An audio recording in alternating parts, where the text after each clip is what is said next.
सभी को मेरा नमस्कार। आज कक्षा 9 में हम 11वां पाठ पढ़ने जा रहे हैं। एकादश से पाठ है पर्यावरणम।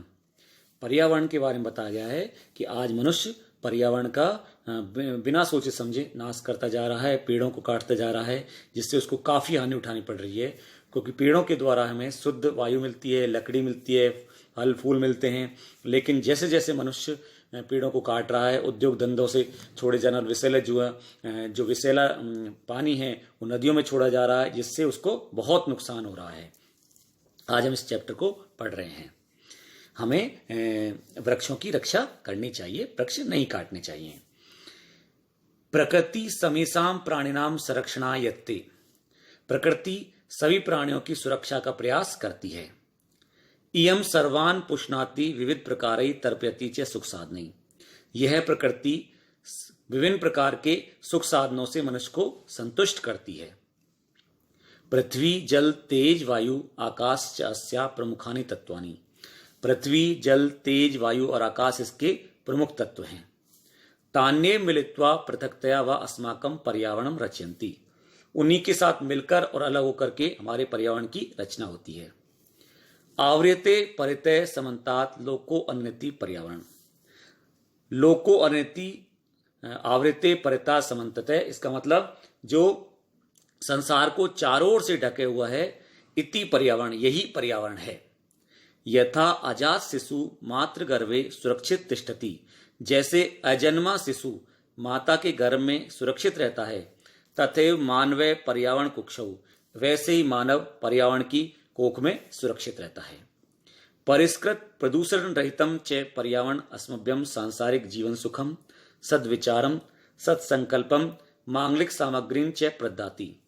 शुद्ध और प्रदूषण रहित पर्यावरण हमारे लिए सांसारिक जीवन के सुख, अच्छे विचार, सत्य, अच्छा संकल्प और मांगलिक सामग्री प्रदान करता है। प्रकृति कोपई आतंकित जने किम कर्तुम प्रवृत्ति। प्रकृति के कोप से आतंकित व्यक्ति क्या करने में समर्थ है। जल प्लावनई, अग्नि भयई, भूकंपई, वात्याचक्रई, उल्कापात आदि भी संतप्त मानवस क्वय मंगलम। जल प्लावनई यानी बाढ़, अग्नि, भूकंप, बवंडर आदि, उल्कापिंड आदि के गिरने से दुखी मनुष्य का मंगल कहाँ है। अतएव प्रकृति अस्माभि रक्षणीया, इसलिए प्रकृति की हमारे द्वारा रक्षा की जानी चाहिए। तेन च पर्यावरणम रक्षितम भविष्यति, उसी से हमारे पर्यावरण की रक्षा होगी। प्राचीन काले लोक मंगल संसित ऋषय वने निवसंति। इसमें पुराने समय में संसार लोगों का कल्याण चाहने वाले ऋषि वन में ही रहते थे। यतो ही वने एव सुरक्षित पर्यावरण उपलब्ध, इसमें क्योंकि वन में ही सुरक्षित पर्यावरण उपलब्ध होता था। विविधा विहगा कलकूजित तत्र स्रोत रसायन ददाती। विभिन्न प्रकार के पक्षी अपने कलकल आवाज से कानों के लिए अमृत का रस देते हैं। सरितो गिरि निर्जरश्च अमृत स्वादु निर्मलम जलम प्रयक्षन्ति। नदी, पहाड़ से गिरने वाले झरने का स्वादिष्ट जल जो है, स्वादिष्ट जल देते हैं।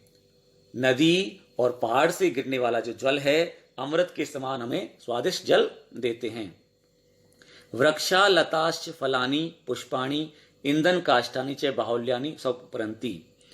इसके अलावा पेड़ और लताएं हमें फल फूल और बहुत मात्रा में हमें लकड़ी, ईंधन के लिए लकड़ी देते हैं। शीतल मंद सुगंध पवना औषध कल्पम प्राणवायुम वितरन्ति। शीतल मंद और सुगंधित बहने वाली वन की जो वायु है, हमें औषधि के समान प्राणवायु देते हैं।